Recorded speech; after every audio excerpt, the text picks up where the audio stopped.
Start broadcasting.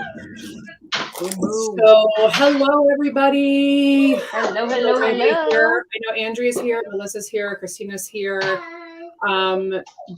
Welcome, Blanca, to my Hi. channel. I think this is the first time I've had you on my channel. It's exciting. I know. It is so exciting. Oh my goodness! I right off the bat have 12 people watching us. So, no pressure. I know that Michelle's joining us soon too. Awesome. So, how was your day? Let's just start. How was your day? Well, I was at my internship. Uh-oh. So usually the days that I'm there, they're long. Then I come home, take care of the kids, as per you can probably hear them in the background. And then I still have to do. Yeah. Oh my work. God bless you for being in school. Like, honest to God, God bless you for being in school. I don't think oh my goodness. Okay, let me make sure. I want to make sure that my microphone. Okay, microphone is that. All right, so hey, Poopy Crush like a drip. Yes, yes. Melissa, that is exactly that song. It hit me a little harder than expected. Melissa, you're funny. You're way too Rohannes's. All right, so here's what I want to talk about tonight. I just want to get some stuff off my chest, and well, not even off my chest. Like, there's no beef. If anyone's like, "What's the drama?" There's no drama. I just want to talk about competitiveness in this, not even just in this field, but just in general. Hi, Maria. Welcome. Being competitive in general in any field. But remind me what you're going to college for again. I am getting my master's in social work. Social work, okay. So maybe there's not, I don't know, is there competition in social work? Is it a competitive? I mean, it's competitive to get into, at least from what I've heard, take my word on it, right? To get into my alma mater. I mean, I went there as an undergrad, and now I'm going there again because it was a lot cheaper than going to Fordham, which I also got accepted into. But yeah, I've heard that it's very rigorous, but amongst us, we haven't really seen any competitiveness other than just between ourselves, trying to get a perfect GPA, which honestly, at this point, if I can just pass with just getting the bare minimum to graduate. Right, because you know what they call do you know what they call the person last in his class in medical school? You know what they call that person? Doctor. So it doesn't matter. It doesn't matter. Honestly, I think it only matters as an undergrad because you don't have enough experience. But as a graduate or graduating with your master's degree, you maybe have about 2 or 3 years worth of experience in whatever field that you're going into. Right. And so that's the thing. So I just feel I really forget whose podcast I talked about this on. I don't even remember at this point. But my entire life has been competition. Literally, you guys are so kind with the makeup. I don't know what I do. Listen, I literally could watch YouTube videos. I could barely do eyeliner, okay? I used to be able to wear eyeshadow all the time in my early 20s. Look at me talking as if I'm old. I'll be 30 in 3 weeks. But you know what? It's funny. I'm 36. And I said something to Chelsea. I was like, well, I'm an older millennial. I don't know things. And she's like, I'm a millennial too. I'm 30. And I was like, but you're young, which is 30. She's 6 years younger. You guys are 6 years younger than me. That's not a huge difference. But anyhow, as for my makeup, I'm going to start taking tips from River Adam, if we saw River Adam. Oh, and let's welcome to the show. Hey, Michelle.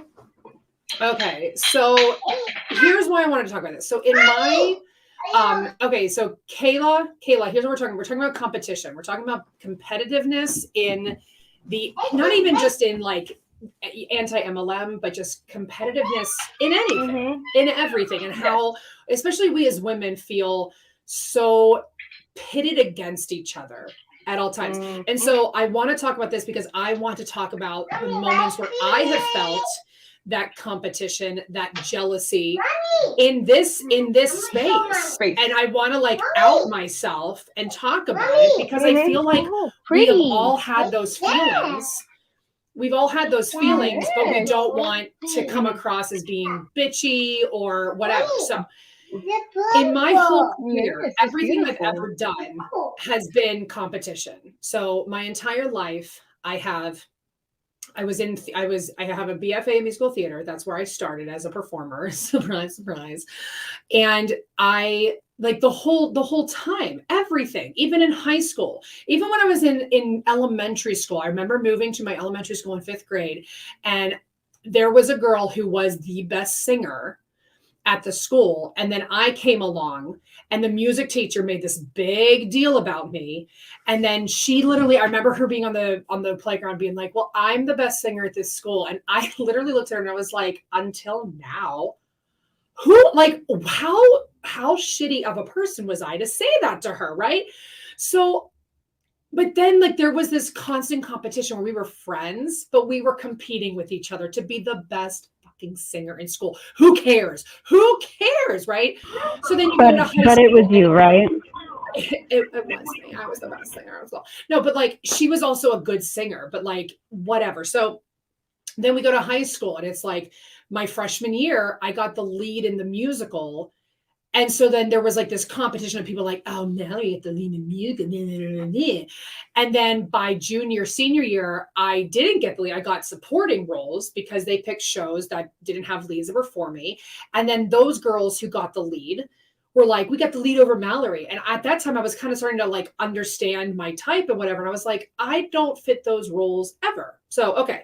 Then I went to college for musical theater. So then like right then it's like constant competition. And then even when I went into the professional world of teaching, there's still a level of competition because you're vying for the job over other people. When you're interviewing and you see other people come in to interview and you're like, who is that? Is that who I'm up against? And you literally start breaking down the person, whether it's a female or a male, and be like, okay, well, they don't look strong. They don't look like they have a strong personality. I mean, these are thoughts I've had about other women or men that I have seen and assumed that they were up for the same job as me. Okay. So like my entire life has been nonstop competition with other people. Then you get into MLMs. Oh, Kara, there is so much. I mean, it's not so much the same competition of like, it's not quite the same in the way that we think of competition. But when you're looking for a job where there's not a lot, like, well, now there's a lot more teaching positions because there's a teacher shortage, but still sometimes it's really hard to get that really great job. So there is a level of competition because you don't know who you're competing against. So you're trying to figure out how to be better than the other people. But then even when you're teaching, there's like, some schools do teacher of the year or teacher of the month or whatever, or then the principal calls out the teacher and you're like, well, I work really hard. Why is no one recognizing me? So it's not even so much about the competition, but it is being jealous of not being recognized in the way that we feel that we deserve, which whether that's valid or not, it is still like a real thing that we feel. Yeah, this is something that I have been experiencing in my corporate job a lot for the last year, because there have been 3 of the people in my same at my same level for my job. Mm-hmm.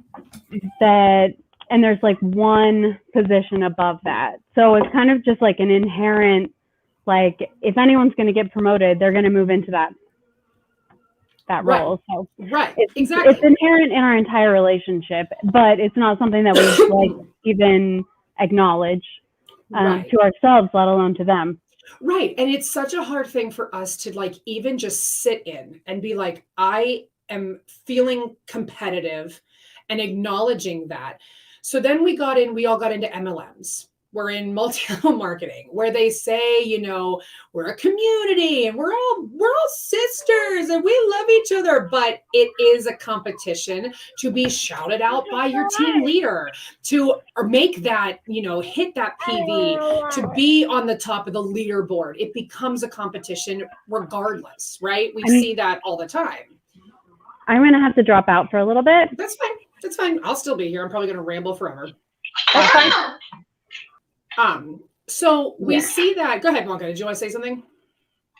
Yeah, no, like for me, I mean, I've never seen myself in the competition, if that makes sense. It's always been like something internally. Like if I did this, I can definitely go, you know, let's say if I was running a mile, I'd be like, well, I can do 2 miles, I can do 3. So you're competing against yourself. Exactly. And sure. I'm not gonna lie and say that, oh, like doing YouTube and content creation, I've never felt like an imposter or like having imposter syndrome and saying like, oh wow, like that's cool that she's growing, but I wish I was growing at the same pace as her, because everybody gets to feel that or has felt that same feeling. Yeah. Well, however, right. So that's what I want to talk about. So then we move. So a lot of us, especially as creators, we moved out of MLM into this anti-MLM space. And what I have learned in the past, let's see. So I started in September 22nd was my first video. So September, October, November, December, January. So 4.5 months, not even. Okay. She trying to get me to buy Monet. What? I am not trying to get nobody to buy Monet. You know that is a darn lie. Is it Janine? I'm not trying to get you nothing. So I started doing this YouTube thing, and I fully admit, because I struggle with it every day, and I think that it's something that especially women have a hard time dealing with, is not looking is. How am I phrasing this? There have been multiple times, and I will never deny it, where I will see somebody doing really well. And I'll either feel, I don't know if jealousy is the right word, but envious, or if someone gets shouted out, right? I want to say, because we've seen this happening. Again, it kind of researched last night. It's been squashed. Like the thing that researched last night, it's been squashed. Like it's fine. But I want to make it clear that like those feelings that person had are valid, because I've had those feelings. I've had those feelings where I'm like, oh no, I wish she would call me. I wish she would shout me out, or I wish I had, like, why can't I get those views? Or why did this video not do as well? And her video did. We all have. I don't want anyone to think that we don't have those. Well, at least let me put it this way. I don't want anyone to think that I don't have those moments. I absolutely have those moments. Those moments. I know. I have those moments where I'm like, I understand the feeling, because it did happen for me. I remember when I was doing laundry, probably as like I always am. But I was watching Chelsea Suarez's video. I think it was about Monet jumping to my genius. And she and I had been on the same, like Zoom call. So we were like messaging each other on Instagram during the call. And so during her video covering that call, she mentioned me and told people, she was like, if you're not following I Don't Want to Hunt, go follow I Don't Want to Hunt. And I was like, oh my God, that's huge. And then there was like a weird feeling that I got. And it's so strange when she or other big creators called out other people. And I felt this like weird thing of like, oh, wait, I didn't get another one.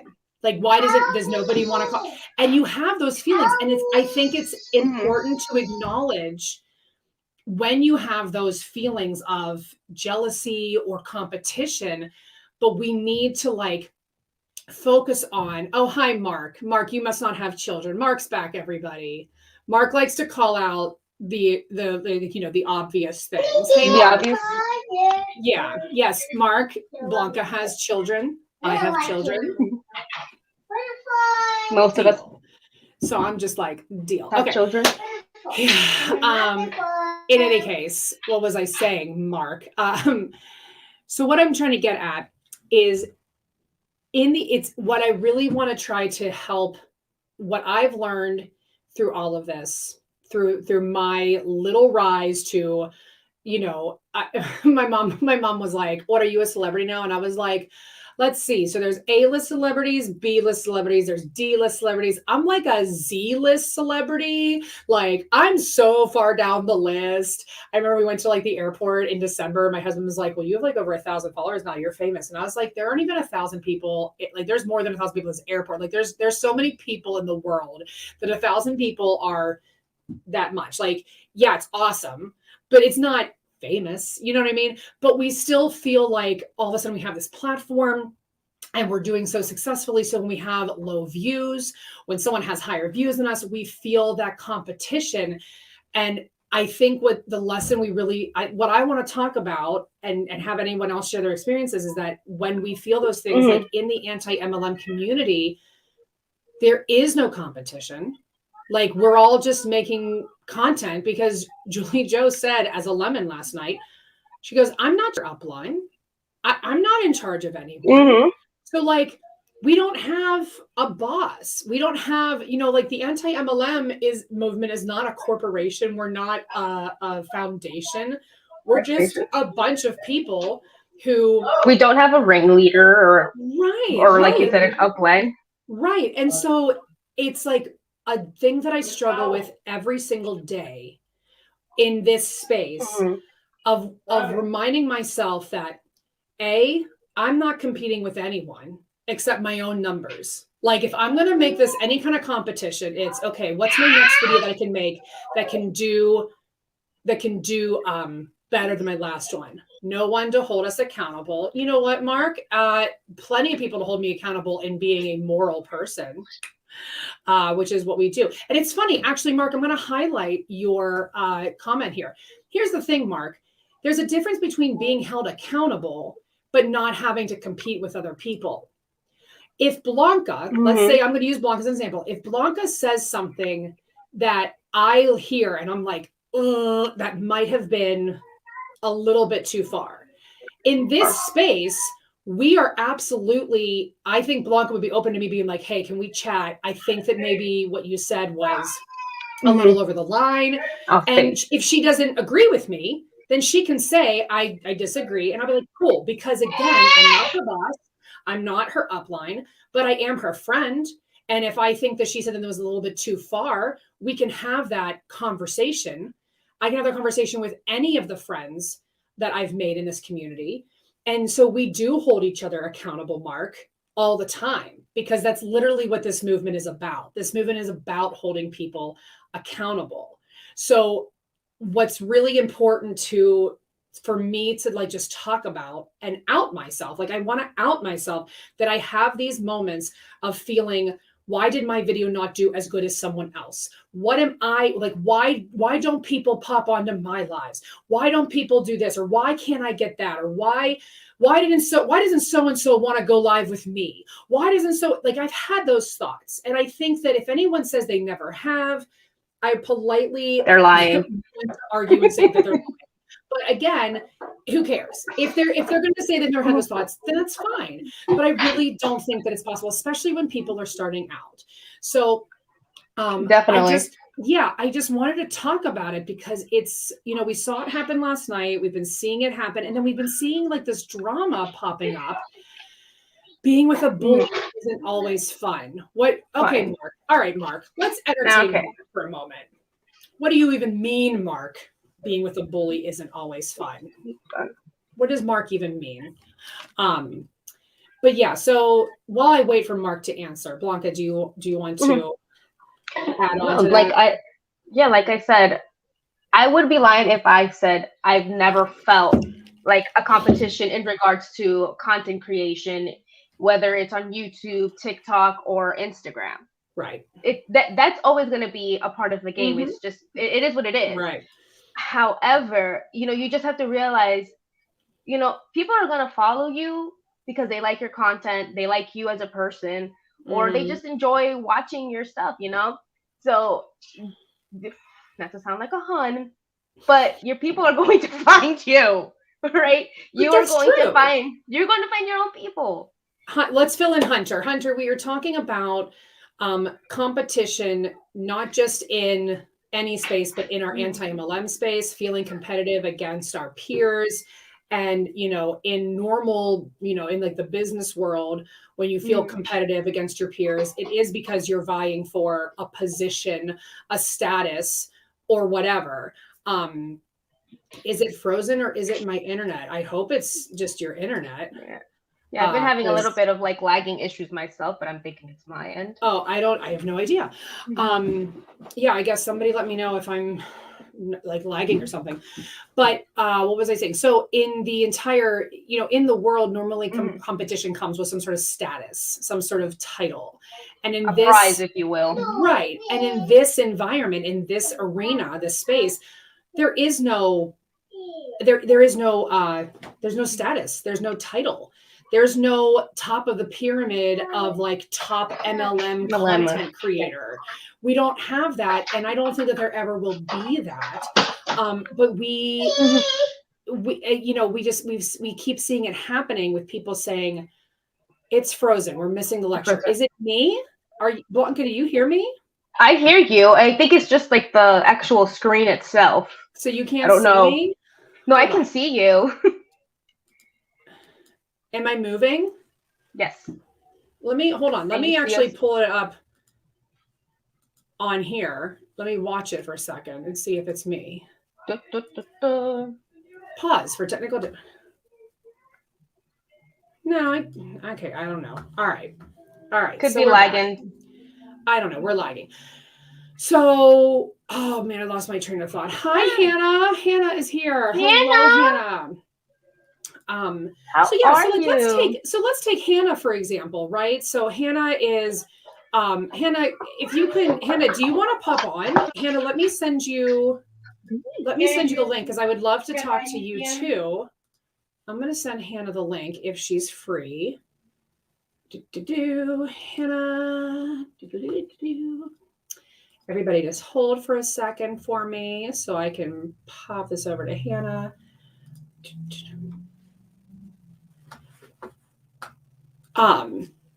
Yeah, so that's so I just sent it to Hannah. Let's see if she pops on. But yeah, so I think that it's really trying to acknowledge when those things happen within yourself and just like settle in it and just, because I want everyone to know that like you're not the only ones feeling that way. Those feelings are valid and they're there. I've had those things. Mallory, that pink looks great on you and your makeup. Oh, thank you. You're so kind. I assume you mean this pink hoodie. This is you want to talk about product placement?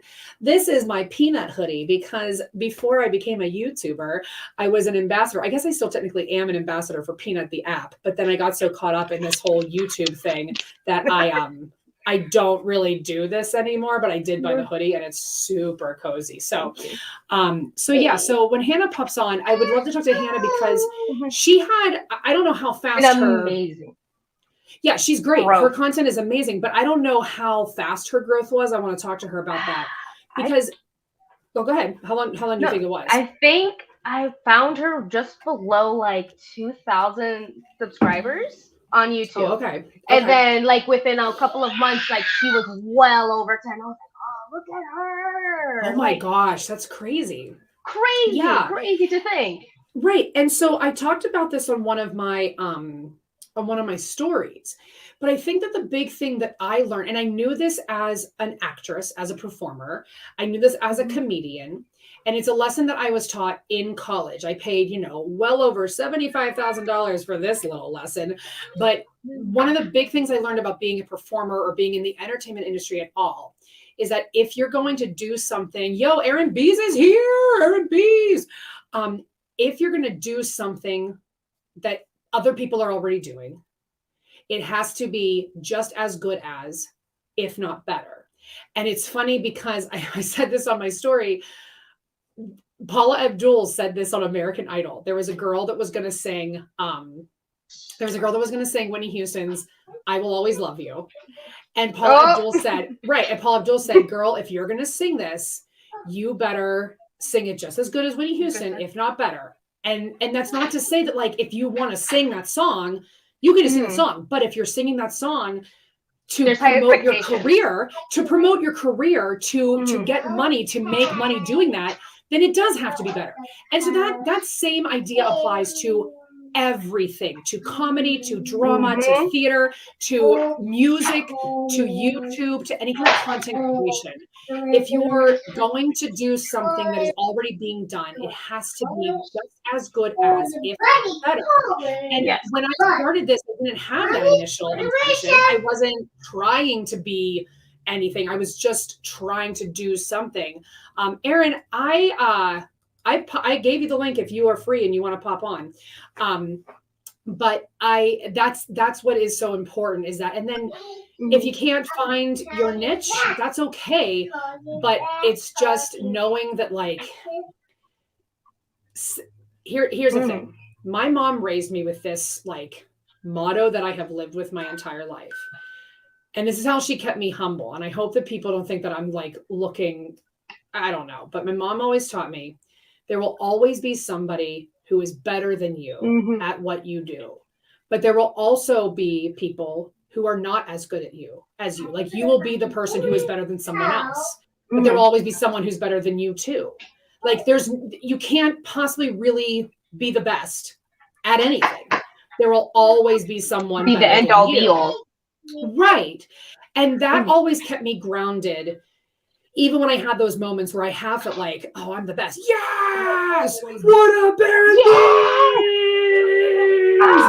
Yes! Aaron, I feel like I haven't really talked to you. Time. Oh my gosh, what? Hold on. I got too many things going on. Aaron's too popular for us. I had YouTube playing and this live. Like, it was messing me up. You know, this is the first time, like, Aaron, like, we have a video chat. We've chatted in DMs, but this is the first, like. We've chatted in DMs. Oh, you guys, it's about to be a party. What? You are getting the real deal. Okay. But see, this is why I love you, Hannah. Look at, but here, okay. It is gorgeous. God. I'm about to say something, and you guys, I'm recording it. It's going to be on my YouTube channel, so everybody buckle up. Brooke Banks said something that I agreed with. Oh, shit. Sorry. Okay. No, that's okay. It was a reel, or maybe was it a reel? I don't know. It might have been one of her videos. And she, you know, a lot of her videos, she does like the get ready with me, and she does her makeup first, or she's, you know, bare face and then she does her makeup. And she said that you can be beautiful in your natural skin and in makeup. And I was like, yeah, that's absolutely true. Because I do think like someone's going to tell Brooke that I said this, and she's going to be like, no, she's a hater. I think that Brooke Banks is a beautiful woman with and without makeup. And Hannah, you are gorgeous without makeup. Aaron, like, we're all so gorgeous without makeup, even if we don't feel like we are. Like, I know when I look at myself in the mirror, I'm like, oh my God. But then my husband is like, hey, beautiful. And I'm like, so like, we are. And so when Brooke Banks said that, as I was looking for something for content to use with her, I was like, oh, I can't use any of this because I agree with her. So okay, whatever. But Hannah, you're gorgeous without that. That's why just breathtaking. Oh, that's why I reshared my reel on what is it, Instagram, that like went viral, legitimately viral last April, like went over 1 million views. Oh, nice. Barefaced in like a t-shirt with like not mucus, but like just at the time Logan was like a newborn, just real hot mess. And just like, you know, the perks about being married is that I could look like this and I will still get laid. Yes, absolutely. Incredible. So, okay, well, I love that we kind of segue briefly into gorgeous people. But Hannah, I wanted to talk to you because you had like a rise to fame, as it were, you know, in this. And like, well, I know you're like, well, that's a crazy thing. But Blanca was just telling me that over a short period of time, you went from like 2,000 followers to 10,000 followers. But in that period of time, did you have that experience where you were feeling jealousy of anyone else, or maybe not jealousy, but just competitiveness? Like, did you experience that as you were starting out? That's a great question, because I've tried to be open about that from the beginning. And so I think in like at least my first like 3 to 5 videos, at the beginning of the videos, I would like acknowledge, I was like, I don't feel like I'm like in my own place right here. I feel like this community or whatever you want to call it is already established. And I like, what am I doing? Why would people want to watch my videos? Right. And I had like a decently established YouTube because I was doing like reselling content and Poshmark content, which I loved. I was doing that for fun. And then just, I mean, it's a whole story, but like there was a week where I was like, you know what? I've wanted to do anti-MLM. I've sat on this for a long time. I just want to try it out. And I posted one anti-MLM video every day of the week, Monday through Friday, just to see like, what is this going to do? A lot. It was. And it was because my husband's military, he was out of town for a Bless training. you. Right. And so I just like, I was trying to keep myself busy, basically. I was like, what can I do that is, you know, somewhat productive and like try this out. So, but yeah, in all of those videos I acknowledged, I was like, this feels like a very well-established niche already. And like, what am I doing? Like, why am I here? How did I get here kind of thing? And then throughout that, I felt a lot, mostly like imposter syndrome. I don't think I've ever felt jealousy, but I feel like I definitely felt like, why would people want to watch my videos if there's already so many people that are doing it well? So that's always been my thing. And I struggle with that still all the time. Like what can I offer that's new or different or valuable to like a very well-established community, I guess you can call it. So for sure. Yeah, I feel it all the time. What about you, Aaron? Because I don't know if you were on yet, but I was talking about how when you go from MLM life, where everything is so competitive, to anti-MLM life, where things are just kind of, there's no top tier, there's no anything. And we got Michelle back. There's no like, there's no top rank to reach because we're all just doing this for ourselves. How was that transition for you? Did you have those moments where you're feeling that competitive drive and then you're like, wait, I don't need to compete with anyone? Not really. When not really. Yeah, no, but that's amazing to know that can be possible. Well, and the only reason that I say that is because my focus when I first started creating anti-MLM content was really just to tell my story. Yeah. For healing purposes. Right. That was really kind of why that started. And even when I look back, there's certain topics and certain people, like I didn't talk about Jesse Lee at the beginning. Right. Hey, Karina. All right. Hey guys, I am maxed out now because I do not have the paid version yet. Nice. So 6 is my, okay, but sorry, go ahead. No, you're fine. So it was really just kind of about telling my story and getting it out. I had been introduced to the anti-MLM community at that point, but I didn't realize how big the anti-MLM community really was. I mean, we're talking about last August was when I did my first anti-MLM YouTube video.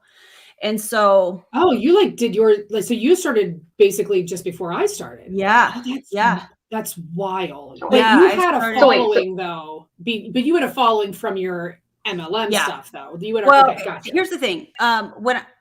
So my YouTube channel, I actually created for my own sanity back in 2018 because the strategy building with Prove It in 2018 was to do keto kitchens. Well, when you're doing keto kitchen lives on Facebook and people are like, hey, can you tag me in that recipe? When you go back to Facebook, you have to try and find that live and it's a mess. I mean, this could be something that was boosted from 6 months ago or whatever. I'm exaggerating. I actually started to just take those lives and upload them to YouTube. So when somebody asked me for the recipe, I could just simply copy the link and send it to them. Gotcha. I had no idea what I was doing. I think I dabbled in some video editing, but it was like the beast mode story part 1 and like just weird stuff, you know? So I had, I don't even remember how many subscribers just from the keto kitchens and stuff that I did. I think it was less than 800 or 700 or something like that. So I did have a little bit of a following, but those people have since dropped off because obviously my content is a lot different. It's not the same, you know? Yeah. So yeah. Sidebar. Aaron, I don't want to completely change topics, but I did an MLM fails today and Jesse Lee on her story yesterday, maybe said that she held up one of those meal frozen dinner things, and she goes, ugh, I'm not going to eat that, and gave it to her dog. Oh yeah. Yeah. Oh, I and was by the way, like- if you have that, make sure you send that to Prove It Corporate, because it actually goes against their code of ethics I will. 1.2 in their policy. I'm sorry, I she love did it. what now? She literally said, she was like, oh, cheesy cauliflower, blah, blah, blah. And she's like, ooh, yummy. Ugh, gross. I'm not going to eat that. And then whatever her dog's name, she's like, here, you want this? And she like, whatever she said, it was very, like, she said she was going to give it to her dog. And I was like, Yeah. are you I hope her saying dog got that the you're- shits and shit all over the house. I mean, Does she and then I not hope that her care that Roomba- this is going to be sent to corporate? I don't know. Yeah, she probably what? doesn't care, but whatever. In any case, so she said, does she even care if it's going to be sent to corporate? She said in the video, she was like, I don't even care. In one of them, I don't even care if Prove It knows about this. Okay, we'll see about that. Well, clearly she doesn't care about corporate nor her dog. No, I'm right. Like, why would Her you do dog's on that? keto. Yeah, her dog's on keto. Anyhow, Oh so God. so Karina, just to fill you in, we've just been talking about feeling competition within this community, feeling if you're owed something.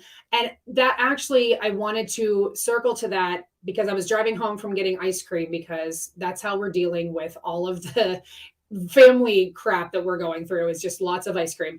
And I was thinking about how, and this is, again, I'm going back to Brooke Banks, but this time it's not something that I agreed with, that she was talking about friendships being transactional and having relationship equity and doing things for a friend with the expectation that they're going to do something back for you.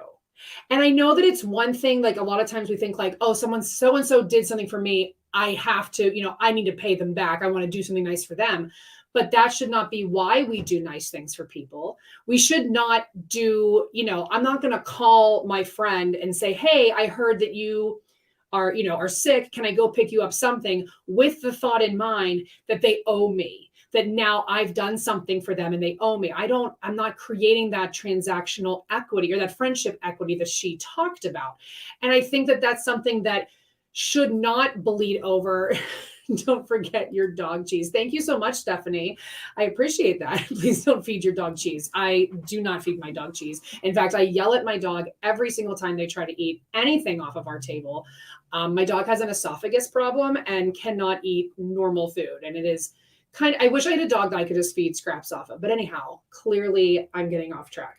My point is that in the anti-MLM community, we don't, just because if I help Karina with like some YouTube tips or anything, that's not me thinking like, okay, so then she's going to owe me something. She needs to bring me on a live. She needs to do this for me. She needs to shop me, whatever, or just even like anything in normal life.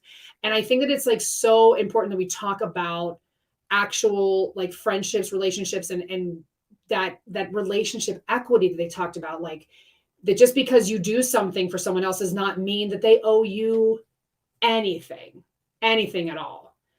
So if anybody wants to add into that. Well, I'll start by Yes, saying, can you hear me, guys? Can y'all hear me good? Okay, well, I'll start by saying that I personally, when somebody asks me for help, for assistance or whatever, it's never, again, like you said, because I'm expecting anything back. I do it because I can, and more importantly than anything, because I want to. Keyword being because I want to. Now, if at some point, whenever I do this, I feel like you are just trying to take more and more and take advantage of me being the nice person that I can be, right? That's when I start having an issue with it. When it's like, so why didn't you do this for me? I gave you this. Why didn't you do that for me? Right. I shouldn't have to, if it's a legit friendship, relationship, whatever, I shouldn't have to justify why I can or cannot do something for you, or why I want or don't want to do something for you. Yeah. You should just be able to understand that that's it. Absolutely. And I think that kind of like brings us to the point of boundaries. And Erin, I really would love to get your opinion on this, because Erin, I think, is she is an excellent example of somebody who sets really firm boundaries and is unapologetic about it. And Erin, can you just share with us how maybe you got to that point of like being so like not feeling maybe guilty about it, just being so firm in this is my boundary. I feel no guilt about it and I'm unapologetic about it. Yeah. I think that kind of stems from when I was in an MLM, I was sharing everything. There were no boundaries. Right. So sharing my kids and sharing my life and literally everything. You're taught to share everything in an MLM, and let us know in the comments if you guys have experienced that too. Yeah. And one of the things that I started to question when I was in an MLM was, what am I doing? Why am I sharing all of this? Why do people need to know what I'm eating? I mean, I do still share my food, but it's because I actually get questions about what I'm eating with my lifting. Very Right. different. Yeah. And I just, Erin, right as you were saying that, like literally right as you were saying that, this popped up on my memories on Facebook. Oh, wow. Literally sharing everything. Look at Yeah. my sweaty selfie, everyone. Yep. Yeah. And That was a year ago. I know for me, in the past, I tried to include everybody. And there's still a sense of, I want to include everybody, but there's also a very healthy realization that not everybody needs to be my friend and we can be colleagues. Right. And still respect each other, but like we don't need to tell each other everything. We're colleagues, right? We're all part of this movement, Right. or whatever it is, you know, that people are a part of. And so when I left the MLM and my friends all kind of blocked me and all of that stuff, it really made me question who I allowed in. And at the time it was coming from a very hurtful place. I was hurting. So I didn't want to like let anybody in. And then I learned that it's okay to have boundaries. It's okay to, and it started with little things.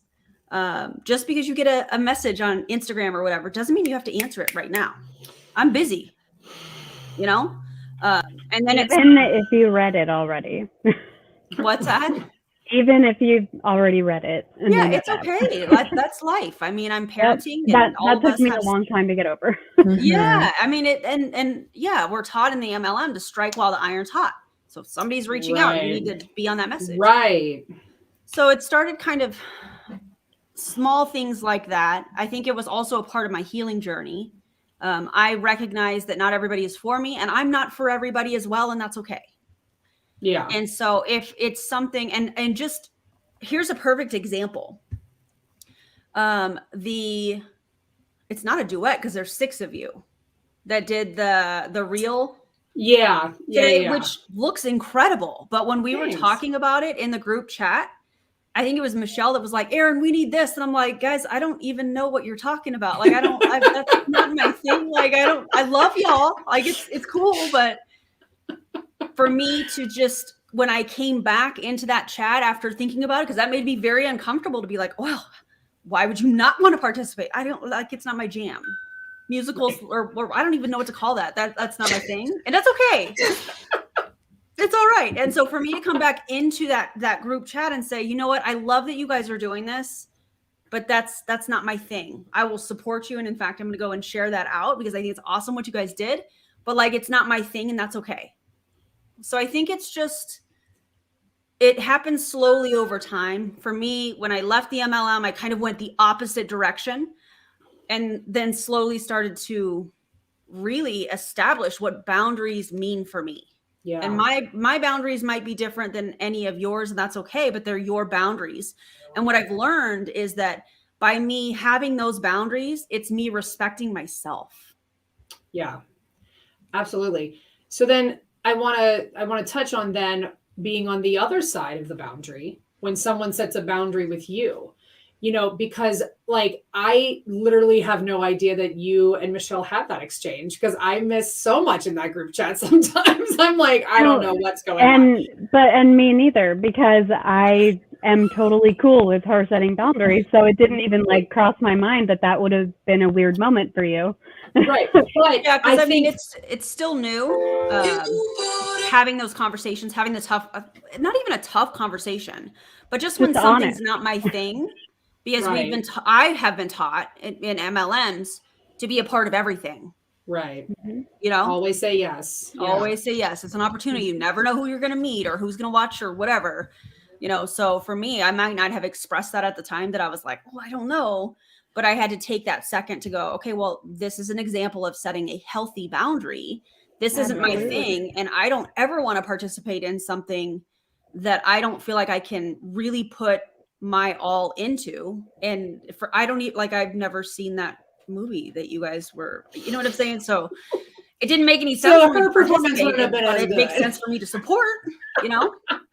Well, right. And So it's a then, Broadway show. but I've been, you know, so the way that you just talked about the situation, though, I feel like I've been on that side of asking someone for something and someone does set a boundary. Like, I can't think of an exact example, but it just like, it struck a chord in me where someone has set a boundary with me and I've felt uncomfortable or like, did I do something wrong? What's wrong with me? Why don't you want me to do this thing with you or come to your thing or whatever? And so it turns into a personal thing, because sometimes, you know, like Aaron, you've set a very strict boundary with Jessie Lee, like, you know, your boundaries with her, and that is a personal thing. But then there's other boundaries that are just like, that's not my jam, or I just don't have time for it. And I'm just not going to say yes to everything, because, and then it's not personal, but being on the other side of that boundary, trying to just acknowledge, like, whether it's personal or not, I'm okay. Like, just allowing yourself to not take it personally and feel offended by somebody having to set a boundary with you specifically, or not. And instead of being offended by it, taking it as a learning opportunity as well, because that's how I learned for myself a lot of how my personality, my ADHD, sometimes was too much for people. And when I've had people set boundaries, for a while I would get defensive, be like, they hate me, they don't like me, they don't want anything. And then I started to realize, okay, but let me acknowledge maybe what it is about me that they need to set up that boundary. And is it something that I can tone down, that I can work on? And it was like, and that's an uncomfortable thing to then also sit in and like acknowledge about yourself and be like, Karina, are you leaving? Oh, okay. Hunter said bye, Karina. And I was like, wait. Oh, I know. Like, okay.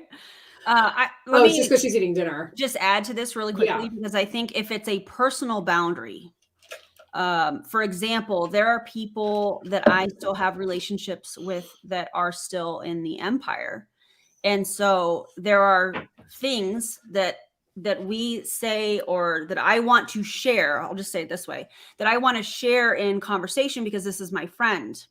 But I also know that they're still in the empire and they're trying to figure out what direction they want to go.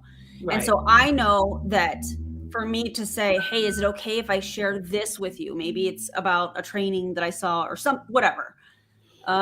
If they come to me when I say that and they're like, hey, I've set a boundary, or I'm not comfortable hearing that, or, you know, no, thank you. Yeah. That boundary, that personal boundary that they have set with information that I want to share with them, or just something about my personality, is them wanting to keep me in their life. Right. It's not personal. And I put a post up on Instagram about this because I think that boundaries sometimes are taken very personal, but it's actually something that's meant to keep those people in our life. Hey, I love you. I want to be around you. I value our relationship, but this is something that I can't do. And the reason that I can't do whatever that thing is because it takes me out of my authentic self. It makes me feel icky. It makes me feel chaotic or whatever, you know? And I think we need to remember that when it comes to boundaries. If somebody doesn't want to have a conversation about something or whatever, just understand they're respecting themselves by setting that boundary, and they love you enough to say, this is my boundary, please respect that. And if you don't, how does that make you look as a friend? You know? Exactly. Yeah, absolutely. It takes a certain level of like trust in someone that they're not going to react poorly to be able to set that boundary. So it's kind of breaking that trust if you break that boundary, in my opinion. Absolutely. Yeah. And Aaron, I keep meaning to add, what is this? That is not what I meant to. Hold on. Where's Andrea? I I need a producer. Okay, that was Aaron. I keep meaning to ask you more about human design. You have a podcast episode that is specifically about it, right? Yeah. Okay. Okay, So I'm gonna go listen to it. I'm gonna Okay. like put it on my to-do list because I hate being that person where I'm like, I'm gonna ask you 1,000 questions, even though no, there's a ask me. place It's where I can listen. fine. Well, I want to listen to because my first really question is just what is it? And I don't want to take up this entire Yeah. I get time that. with it unless we, it could turn into that. But that is like I wanted to say it to you because I have questions about it and I want to ask you about it, but I always forget because we're talking about 1,000 different dramatic things that keep happening in our community. I'm not doing human design reports anymore, and I'll just be super I don't even know what that means, but okay, cool. Yeah. I'll talk with anybody that wants to talk about human design. Yeah. What we're seeing, hey JJ, what we're seeing in social media is a lot of these coaches are taking on this like spiritual mentor type role. And just to speak frankly, I don't want to be associated with that. Gotcha. So if somebody wants me to do a human design report or something like that, or they have questions, I'll talk to them all day long about it because it was a really important part of my healing. Okay. But I'm not gonna do that as like a business. And I at one point I have over 80 customers that I've helped with human design. Oh, wow. I just cannot be associated. Thank you. I can't be associated with people that are trying to prey on other people. Because a lot of those people you will see they're a manifestation coach or they're this or they're that. And then you go to their link tree and they're building an MLM. And I don't want there to be any confusion as far as where I stand. I don't want anybody to go, but wait, Yes, So- Melissa J. Brittany Dawn, like, let's not even get started with her. Oh, I don't even know who that is, and I don't even care.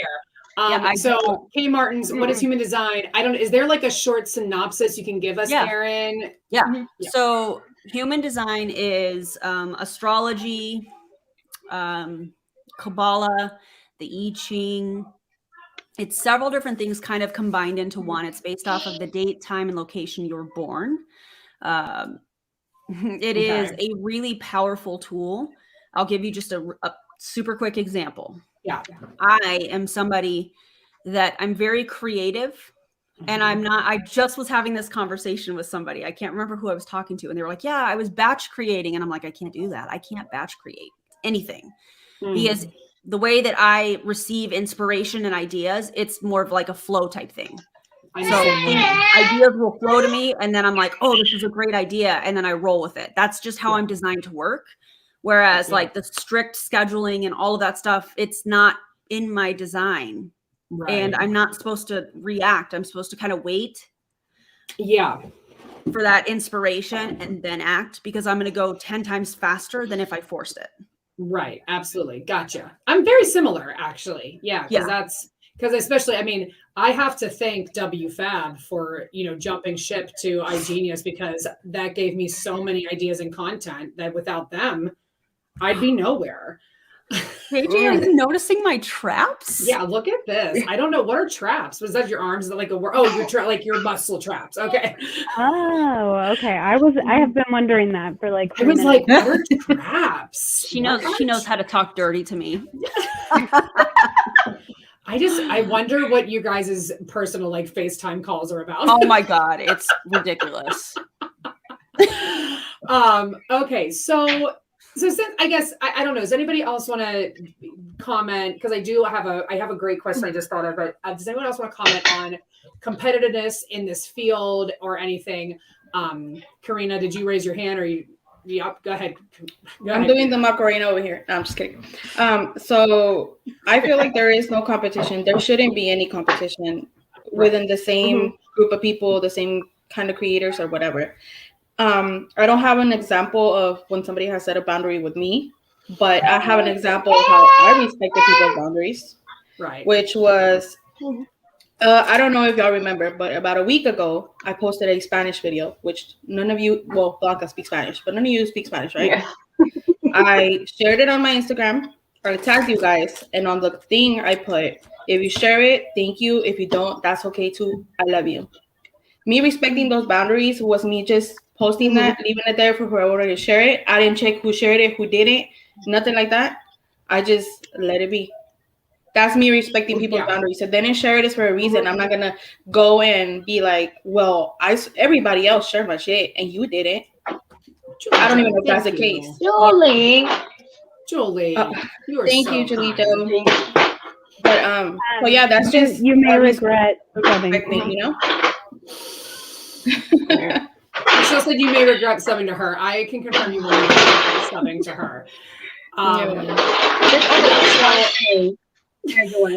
Is everything okay in your house, Blanca? Who's breaking shit, Blanca?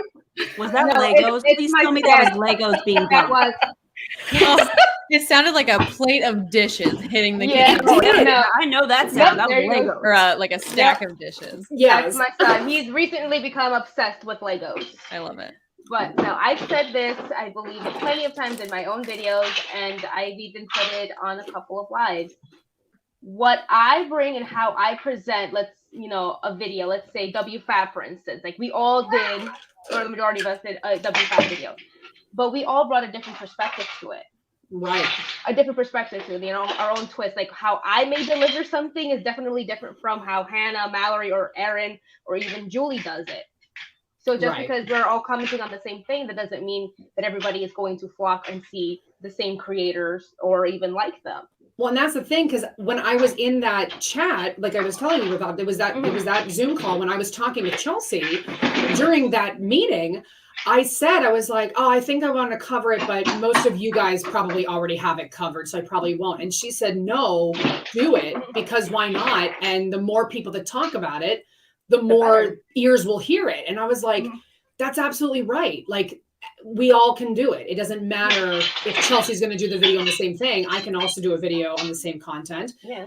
And it's fine because the content doesn't belong to anyone. Like we just, they put it out publicly. It's mine for the taking. Yeah. Even with Hannah recently, I said, oh, she beat me to like the front of the NFL Arbonne wives in the opportunity call. And she's like, still do your video. Like it's going to be completely different from mine. Yeah. Right. Yeah, of course. Cause that's the thing is like, there's going to be those, what I think about them in my mind is like the big pieces of content. You know what I mean? Right. Brooke Banks, like WFAB, like the big things that like everyone has something to say about. And just because one person like beat you to it, quote unquote, doesn't mean that you can't like also weigh in on it, because exactly like you said, everyone has their own take on it. Everyone has their own perspectives.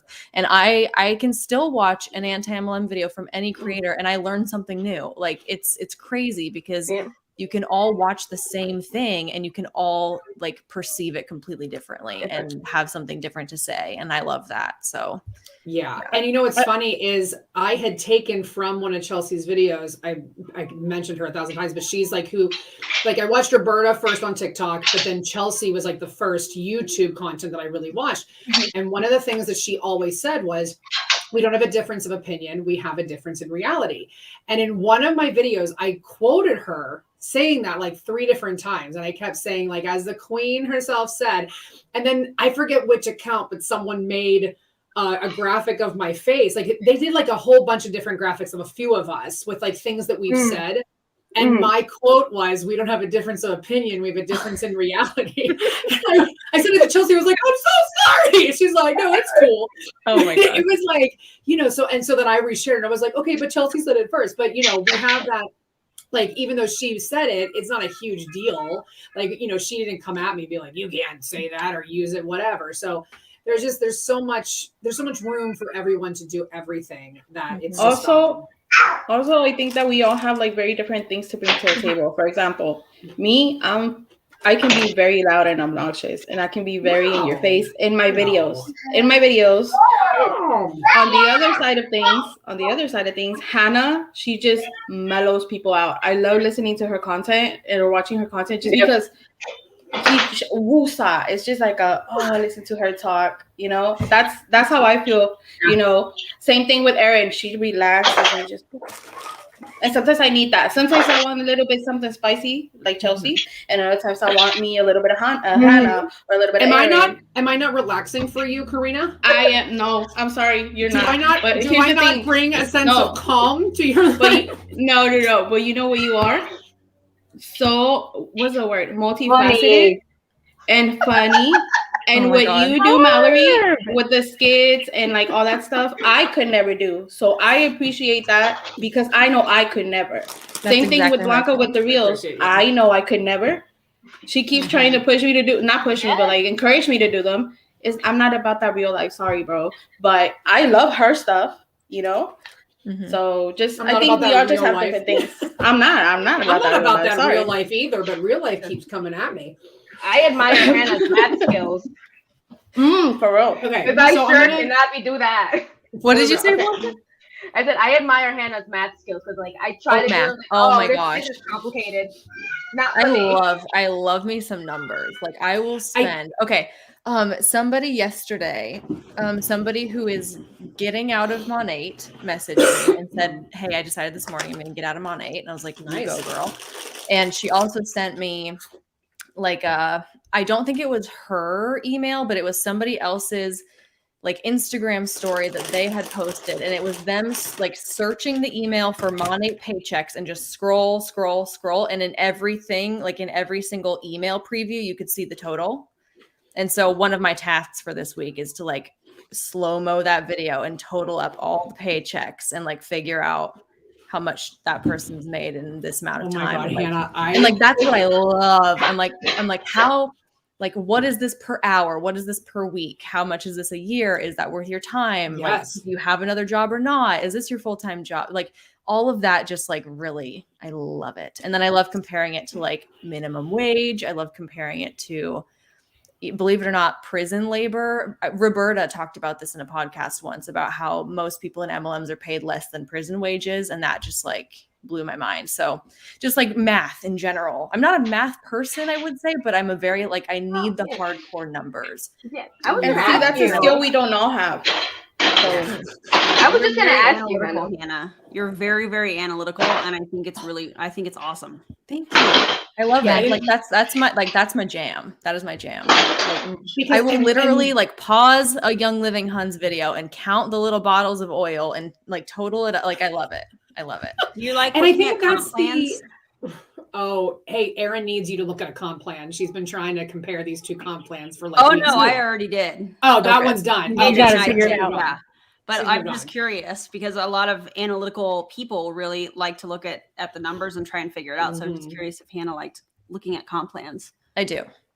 They're confusing to me still, but I always go to them. Like the comp plan and the income disclosure, not even kidding. I have folders on my computer for every MLM and I have them saved. If I can find them, I have them saved so that they're like at the ready. Can I be you when I grow up, Hannah? Oh my god. Could you It takes teach so me much how to time. math? It takes Were so you, much Hannah, time. is Matt teaching math? Was that like what you, That was my jam. your degree is? That was your my degree's favorite. math. Yeah. I have an elementary master's, just like general Okay, yeah, elementary, yeah. but like teaching math was always my favorite. Yeah. Yeah, it makes sense. You know, I'm not a math person, but the only time that I really wanted to do kind of what you just said was when I think Erin, you and JJ did a live on that girl cooking the Prove It meals. And so she like showed or you showed the price. Maybe it was an actual, no, it was your video. I think you did react. So you were like, here are the prices. And so then I went on to Instacart and I put all of the items in the snack into my cart to add up the total and break it down. And I was like, wow, how much is this actually? And it was like $1.34 for that snack, but they're charging me $9.99. I was like, Plus shipping, plus tax. Shipping is plus like shipping. $15. Right, exactly. Give me 1 second. I do have a great question I want to move on to. hey, I think Michelle has a story. Oh yeah, Michelle. Oh yeah, Michelle. You got a story? Share. Oh, I was really happy that you wanted to talk about this specifically today because I was literally chatting with Danielle from Huns to Humans about the competition, the like inherent, sense of competitiveness and, what you have to kind of figure out on your own to get past that because it's like, it's a personal problem. We were talking about how like both of us were feeling this way when we first met one another and had never acknowledged it, but there was like this small sense of like competition. I was like, I just want to be totally transparent and honest because we're really good friends now. If I was a little standoffish at first, it was because you're literally doing all of the things that I want to do, but you've got like 2 or 3 months on me in this space. And so like part of me was like not wanting to like her because I was feeling that like sense of jealousy and competition. But like once I started to get to know Danielle, I realized that I just fucking love her. And it just made me think like, okay, this is a personal problem. You need to just kind of work through it. And yeah, like I just got over it. It's, you know, it's, you can, once you acknowledge that you're even feeling those weird feelings, it's so much easier to just like process yourself and kind of look at things from a different perspective, which is what really needs to happen. Once you start feeling that way, you need to analyze it and be like, okay, well, that doesn't make sense for this reason or whatever. Well, I told her that. Nice. Well, no, he said, no, you're making me want chips. Sorry, I thought I already put that up. Anyway, but I told her that today and she was like, oh my God, that's so crazy because ever since we started talking, I was so jealous that you had a Cricut and I wanted to be like making merch and stickers. And like in my head, I was like, oh my God, I've never really even thought about that as like a thing that I do. And turns out that the person I was kind of jealous of felt the same way about this crafting stuff, you know? And it's just something that we all kind of feel. And I'm really happy that we're kind of putting all of this out in the open and talking about it, because acknowledging that what you're feeling is kind of irrational and like working through it yourself is just key to having healthy relationships and friendships. And that's what I really love, like, about everyone that I've met in the anti-MLM space. For the most part, it's just we're more self-aware because we're able to kind of look at that cognitive dissonance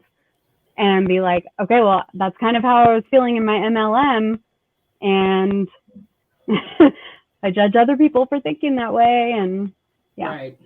So I want to piggyback off what Michelle just said, and it's kind of related, but not exactly the same. So for me, I feel like coming into this, I feel like I get a lot of, what you're doing is great. What you're doing is great. What you're doing is, which is great. I love it. Don't get me wrong. But also, I'd like to point out that Blanca has been at this for way longer. That's why anytime that somebody's like, hey, you're doing great, you're needed, and I'm like, yeah, make sure you check out Blanca and Gladys at MLM Exit. Make sure you check them out. Why? Because they both have been at this way longer than me.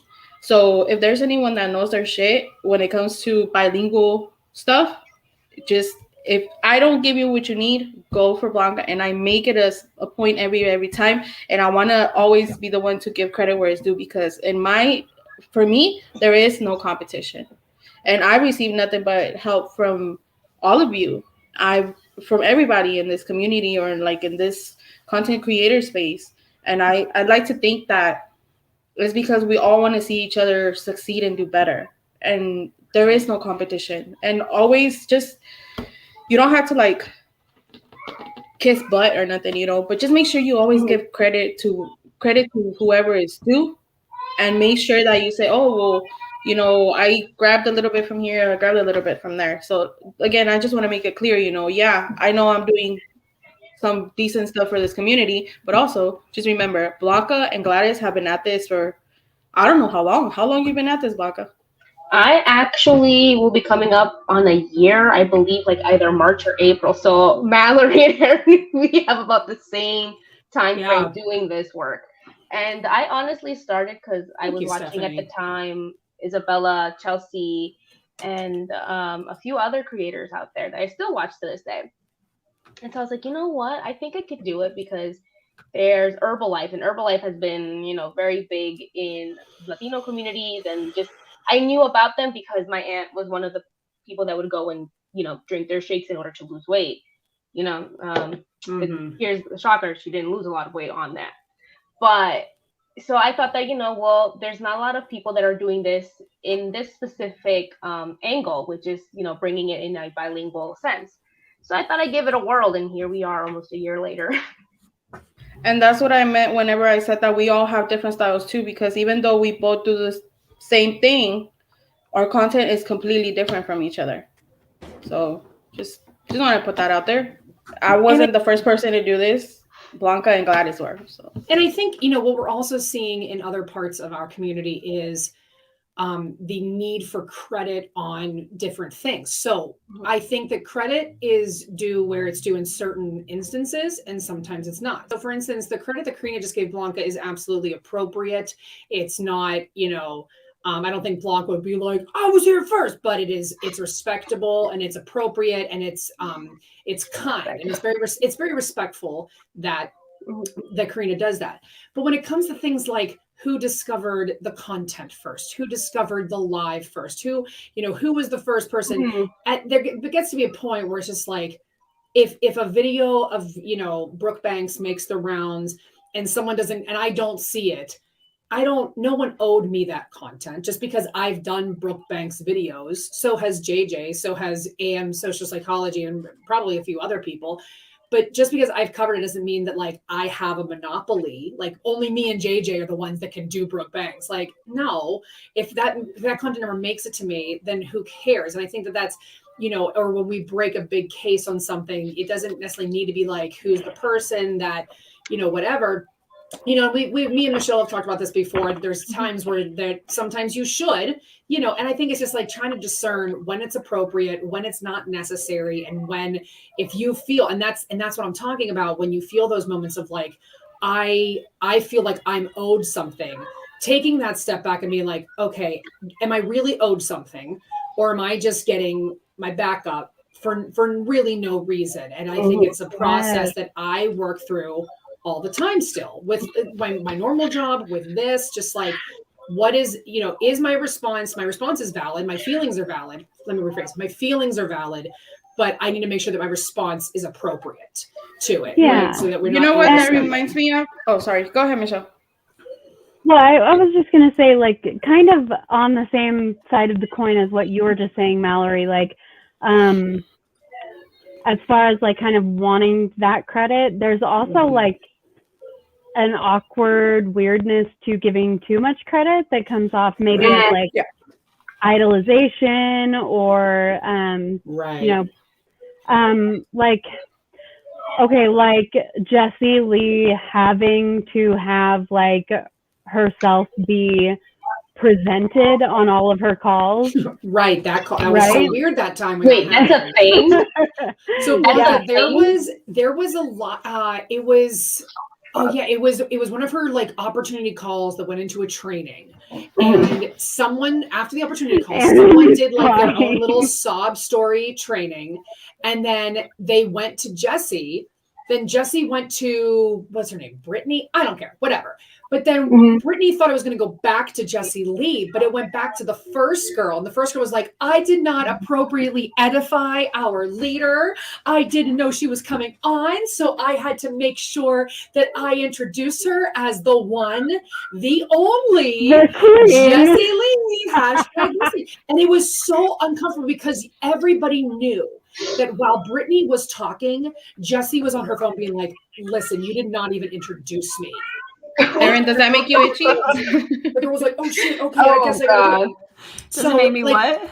You know, does that make you itchy? Reprimanded. No, it just makes me laugh because it's so stupid. Right, but that's what I mean. Like, it was like, why did you have to go back to her so she could reintroduce Jessie Lee? And then you come back and she's got these glasses on and she's like, oh, you're so sweet. Thank you so much. That was totally unnecessary. And it's like, now, is that every single time that they go back to her, they have to reintroduce her, or is it like just the one and done? It's usually just one and done. Yeah. There's that's community. No, I just mean like, obviously we don't have anyone like in our space that is like demanding that of anyone. But it would be really weird, right, for us to do that, like credit, like giving credit wise. Like, I'm not going to go on every single TikTok or YouTube video that I make and be like, oh, and by the way, I want to give a special shout out to Jane Marie and Roberta Blevins for introducing me to blah, blah, blah, blah, blah. Like, there's a point where giving credit is just like way over the top. This actually reminded me of that. I think it was my second video that I posted. It was a Jessie Lee video. I posted a snippet of it on my stories, and Mallory was like, "Yo, I need to see that. Can I have it? Can I make a video?" And I was like, "Do it." Yeah. But just because I gave her the video, I was never expecting her to give me credit. Did she? Yeah. Did I? Oh, yes, you did. No, yes, you did. No, yes, you did. Okay. I wasn't expecting it, but thank you. And I don't remember if I told you or not, but somebody was like, "How come if that was you, she posted her video first?" And I was like, "I don't think it matters. I don't think it matters." Somebody like came in my DMs and they were like, "If that was you and that was your video, why did she post it first?" And I was like, I don't think it matters. We just wanted people to see her acting the damn fool. That was it. But yeah, it was. Okay. I don't know. That's just how I feel about it. But it reminded me of that. So. Just like, you know, for example, also like myself with Michelle when she gave me that Dre video with her making that obnoxiously stupid comparison, like yes, and then had the caucasity to say, "I was not comparing." You know, the caucasity. Okay, you should just never have to be in a position in your life where you have to say the words, "I wasn't comparing something to the Holocaust." Like if that's your defense in literally anything, you've done something wrong. Also, speaking about that credit and stuff, I want to make it clear that I never, like, I made a video about that and I didn't know where that video came from. So the credit goes to Michelle because she's the one that passed that video on. I don't just want didn't. it. No, but like I didn't know because if I knew, I would have given the credit where it was due, you know. So I think it was that's just another point too, because there's so much information that we are getting. There's so many videos and screen recordings and screenshots that sometimes as creators we don't remember where it came from. Right. Legitimately, it's not that we don't want to give credit where it's due. It's I can't remember where I got this from.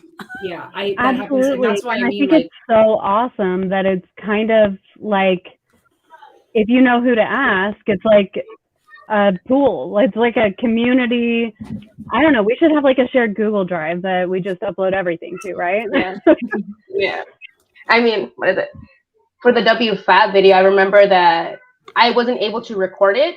So I had asked Isabella, like, "Hey, could you send me your recording, like, if you don't mind?" And she's like, "Yeah, sure, I'll send it over." Next thing that she tells me, like, "Babes, my audio is shot. I'm waiting on Chelsea to send it to me, and then I'm going to send it to you." So, like, I feel honestly, like, within our community movement genre, however you want to call it, we help each other out. We share the content with each other. It's not like we try to gatekeep it or anything like that, because again, our purpose is to inform everybody of what these people are doing. And absolutely. I think I don't think it's spoken about enough in public, like, you know, like in this situation here, but there's a lot of things that the viewers don't see behind the scenes. For example, one little stupid example, right? The other day we were in a group chat and they were like, "Yo, we're doing this later." It was Michelle's live. She was doing a live. And I was like, "Y'all, I'm so ready. I'm so ready to just get distracted." And everybody, "Oh my God, you okay? You good? Everything all right?" And I was like, my kid put a pee up his nose and I could not take it out. So I think you guys don't understand that it's not just for the cameras. Like, we're actually friends. We're more friendly with, for example, I've never shared anything personal with Hannah. That doesn't mean I don't respect her. That doesn't mean if she reached out because she needed some assistance or vice versa, like, we wouldn't help each other out. We have the option to say no, and whoever is getting said no to needs to respect it. But also, we have like actual organic friendships. Like, we talk about other stuff. I text through my phone with Blanca and Kayla. They're just the ones that I've been the closest to. Not that I wouldn't text any of these other beautiful ladies, but that's just how things just work out the way they do. And we respect each other and we're friendly outside of this. So just wanted to make that point. Good point. Can you guys hear me? Because like my microphone looks like it's actually okay, great. Because it didn't look like it was working. Okay, so I'm gonna change topics just for a minute because on my way to go get the ice cream, and I sent this to a few of you, but I didn't want to record the screen just out of respect for the person because I didn't want to necessarily be like, you know, putting them on blast. Hi, Jacqueline. We are talking about, sorry, Jacqueline's here. Jacqueline, just to give everybody a heads up, Jacqueline lives in the heart of Memphis and has been without power since Thursday. all of Memphis was without power. So Jacqueline, I am eagerly waiting to find out if you have power yet. She was in a hotel last night, and her husband was at home with the dogs in their one bedroom. Well, in one bedroom that has heat from the generator. So I have been thinking about Jacqueline all day, and why don't I know that? Like, why did we not know Memphis was without power? Oh, we just got power back! Yay! Oh, so great! Finally. Okay, so what I wanted to talk, Mallory, give me swirlies. What? What? Okay. Anyhow, that must have been Barb. Or maybe Scheme Lee. I don't know who would give you swirlies. So as I was going to get ice cream, I got a voice message from a woman who told me that she was watching one of my YouTube videos and that I opened her eyes and completely and she changed the way she was thinking because I had talked about an example. I think it was my Monet is racist video. And I was talking about how I had 2 students, and this was like years ago, like 8 to 10 years ago.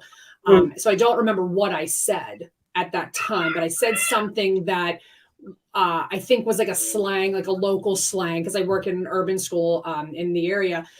And I think it was like an urban slang that I heard the kids say, and I thought it was fine. And one girl who was Black got very offended and was like, yo, you can't say that. Like, that's our thing. And then another girl who was also Black was like, that's not a big deal. Like, she can say it. And they started arguing about whether it was offensive or not for me to say this thing. And so I stopped and I said, why don't we talk after class so that we don't interrupt the entire classroom with this argument? And so while I talked to them after class, one girl thought it was absolutely offensive for a white person of my position to say that. And the other one did not. She thought it was like not a big deal. And I realized that just because one person didn't find it offensive doesn't suddenly make it okay to say or do whatever it is. And it kind of is like that stereotype of like, well, I'm not racist. I have a Black friend. Well, just because you have one Black friend who doesn't find you racist doesn't mean you aren't. And that's how I learned that if somebody tells me something I have said is offensive, it's not appropriate to be like, oh, well, I have a gay friend or a Black friend or a Latinx friend, and they don't think I'm offensive. So you finding me offensive is irrelevant. And that's when I realized for myself that we don't get to determine what's offensive for other people. So she sent me a voice message telling me that the way I said that completely opened her eyes and made her reevaluate a lot of things in her life. And I'm like, I'm in the freezer aisle looking for ice cream with my phone to my ear, listening to this woman tell me how I completely opened her eyes to a new thing. And I'm like try not to cry in the middle of our grocery store. And so it was like just a really amazing moment for me. So I thought I would ask, like, do any of you have a story like about any of that you would like to share, like a success story about something you said, whether it's MLM or something else that you said that somebody told you like, hey, what you said really resonated with me and helped me get out of my MLM, or it's just a success story of what we do here. Wait, Aaron, I can't hear you. Oh, Aaron, I can't hear you. Go, Aaron. Here we are. I thought I hit the button. I did not hit the button. I don't have a story, but I have a statement. And I think that I'm going to speak for white women because I'm a white woman. And just like you said, Mallory, it is not for us to determine what is offensive when a person of color says something is offensive. As a white woman, I feel like it is my job to amplify what they are telling white women. Right. For many reasons. And so when somebody says, hey, this is offensive, it's our job to listen and to learn, period. Right. Exactly. And then once you learn, then you amplify that to be the voice for other people. Right. You know what I'm saying? So, yeah, that's all I've got. Yeah, I think it's just really crucial to recognize that just because in your mind you don't necessarily think it's offensive, you don't get to determine, because there have been plenty of times where I'm like, I think they're being really too sensitive or ridiculous. But even if I feel that way, that doesn't mean that I get to tell them that they're wrong, that their feelings are wrong, and I'm not going to respect them. So it was really powerful for me to know that me having that experience and sharing it help someone else then have that experience, kind of through me. So I just wanted to share it with everyone and then see if anyone else has even just a successful getting someone out of MLM story. I don't have a MLM story yet, I don't think. But I do have, I haven't been told. If I got you out of an MLM, let me know, y'all. But what's it called? I have like I briefly touched on this on my like 3-hour live that I did like 2 weeks ago or something. But I was telling the people that were in the chat with me that in the area that I grew up, it doesn't matter what background you're from, what race you are from, or anything like that. I grew up hearing everyone, and I mean everyone, say the N-word. Mm-hmm. Nobody ever flinched. Nobody bat an eye. There was never confrontation between a Black person and a Mexican or like a white person or what. Everybody, yo, this, yo, that, So whenever the first time that I came across, I don't think it was in person, but I heard of someone that was like, hey, that's not cool. You shouldn't say that. Or it happened to somebody, I don't know. For me, that was enough. That was enough to be like, if one person says it's not okay, that should be enough for me to understand that that is not my word to say. That is not something that I feel at the liberty at saying. Like, I should not have it. And I just kind of put myself in their shoes and find something. For example, for me, something that bothers me that my people get called a lot. You effing wetback. You effing lazy Mexican. You this, you that. I hate when people talk to my people like that. So if I know that that word is offensive to even just one person, I'm going to stop saying it altogether. And I'm not going to lie.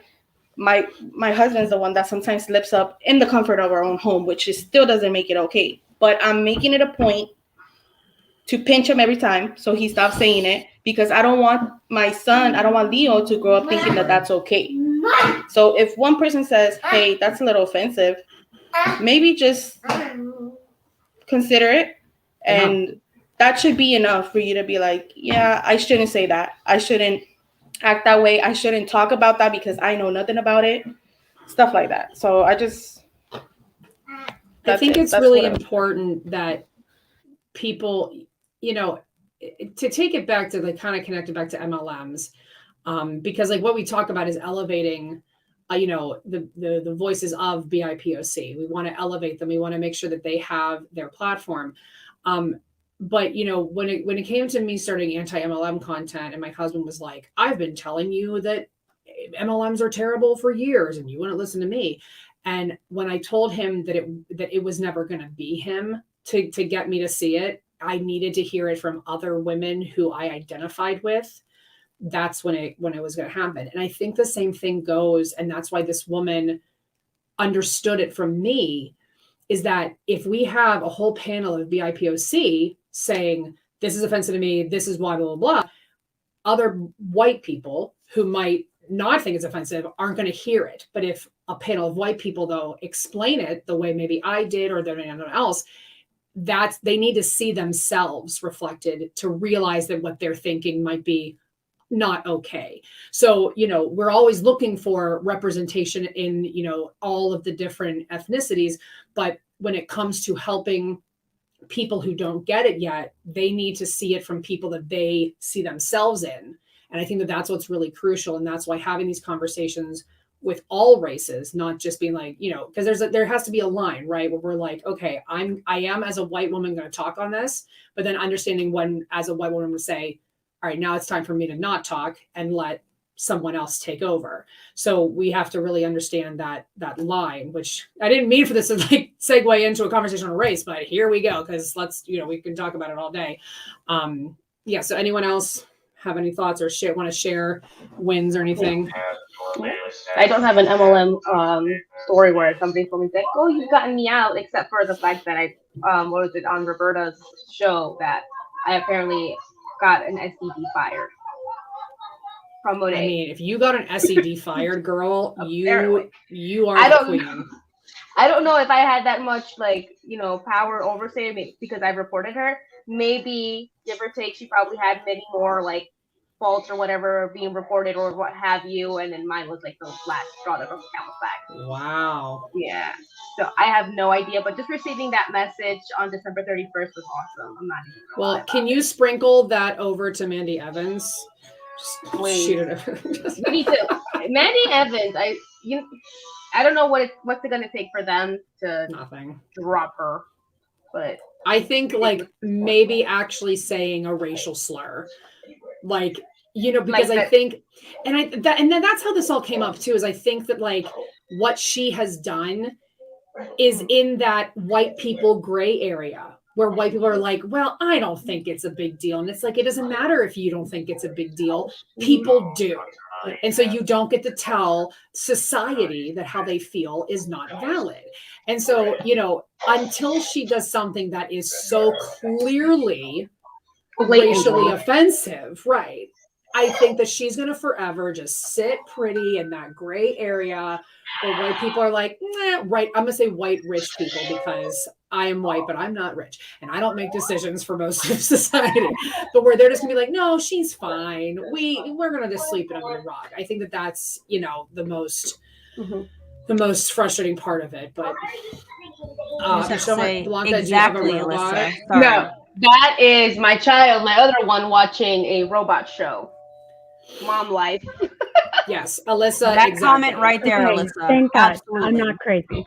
Right, absolutely. We do need to get involved in politics and advocacy, and I think that that's how it's in politics. In this, it's so hard to get discouraged because oftentimes, I'm going to say the wrong voice. I don't want to say people's opinions are wrong, but honestly, if you think that what someone else is offended by is not a big deal, you're wrong.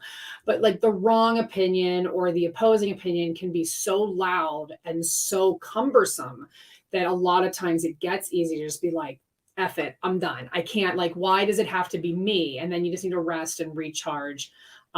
So I've been meaning to like get over to Hannah. So Hannah, you're so quiet. Hannah, do you have something to add? I do feel quiet, but I just like to listen. Like I'm really not like I'm never like, let me talk, you know what I mean? But Well, and I'm not that's very me. assertive. I one of the things I have worked on for years is not dominating conversations. When Oh, I was no, in high school. When I was in I'm high school, I would talk for my mom and be like, Mallory, you have to let other people talk too. And I'd be like, but I have so much to say. some of us are okay with being dominated. Yeah, no, I'm just like sitting back. Michelle, this is not a particular anti-MLM after dark episode. Okay. We are not talking about all that stuff tonight. But I probably should wrap this up. I just kind of wanted to get on and just talk about it. I like being vulnerable and raw about what I'm feeling. You know, it's funny because Aaron, you had mentioned about like creating boundaries. You don't have to share everything with everyone, but I think that's absolutely correct. And I also think, though, that there are some feelings and emotions that I personally feel are important to share a lot because I think that so many of us feel like we're the only ones experiencing a certain emotion.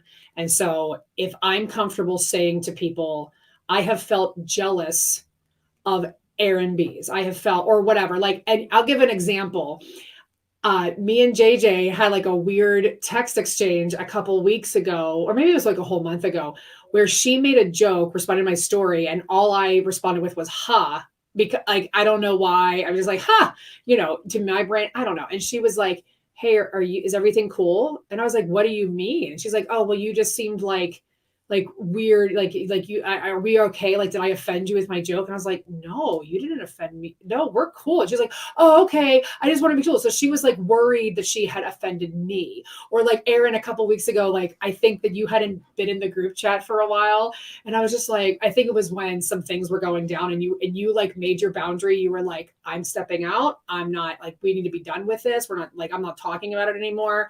I can DM you specifics if you don't remember even what it was. But I remember when you backed out, I thought, I was like, oh my God, she probably thinks that I'm like such a drama queen that I'm like even talking about it.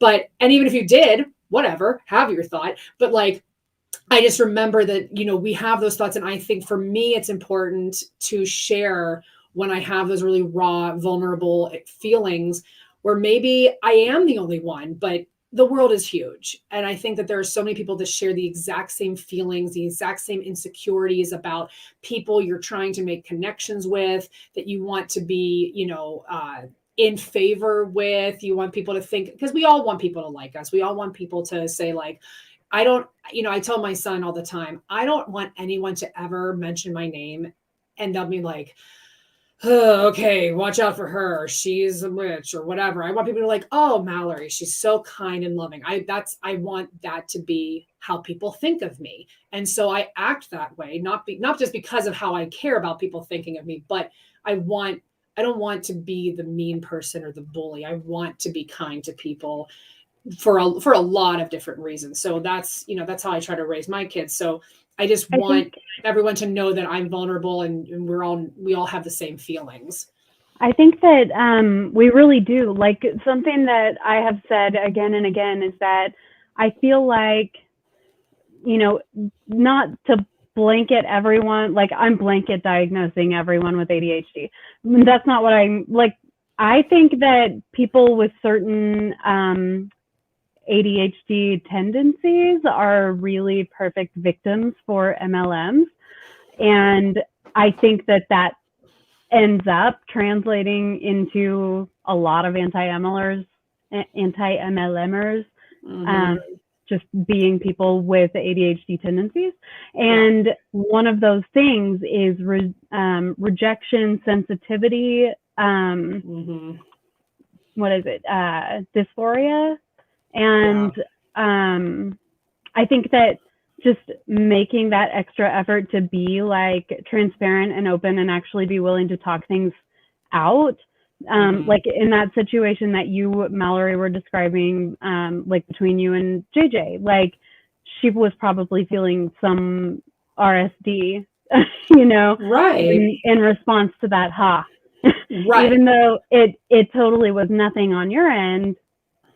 That kind of thing can build up in our minds so much and just eat away for no reason at all. Because our brains are weird. But I really think that that a lot of us share that because it's kind of the perfect storm for an MLM to prey on. So that's who ends up coming out of MLM. Yeah.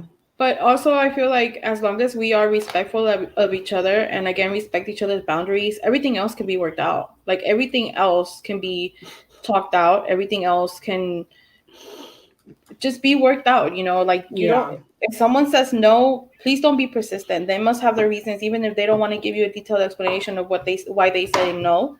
Just be respectful. Be respectful. And don't feel... This goes back to just the whole thing. I don't know what y'all were talking about at the beginning, but don't feel entitled to people helping you or helping share your stuff or whatever. Like, from the bottom of my heart, I mean this to everyone. You don't need the shout outs, okay? You don't need them. Do they help? Absolutely. Do they help like you think they help? No. Just because Mallory shouts me out doesn't mean I'm going to have 100 new subscribers. I'll get 2 or 3 max. Because not everybody that she says over are going to like me, right? So don't feel entitled to that. Just say it once, and then that's it. Yeah. That's it. You don't have to be pushy about it. You don't have to be angry if they say no. They have the reasons, and they don't have to give you the reasons. Right. That doesn't mean they don't respect you or they don't want to support you. That's maybe just not the particular way in which they want to support you. Right. Definitely. So just be respectful, respect boundaries, and that's it. That's it. There is no competition. Yeah, absolutely. All right. Aaron just had to go, and I should probably wrap this up too. Thank you guys for joining me. I really just thought it was going to be me talking. No problem. Anytime. No, thank you for having me. Yeah, and Hannah, I'm so glad that we finally did this and we got together. So of course. Thanks for having me. All right. Everyone in the chat, remember to like this. Yeah, make sure to like and subscribe. Like to live, everyone. All these ladies. All right. Good night, everybody. Have a good night. One. Bye.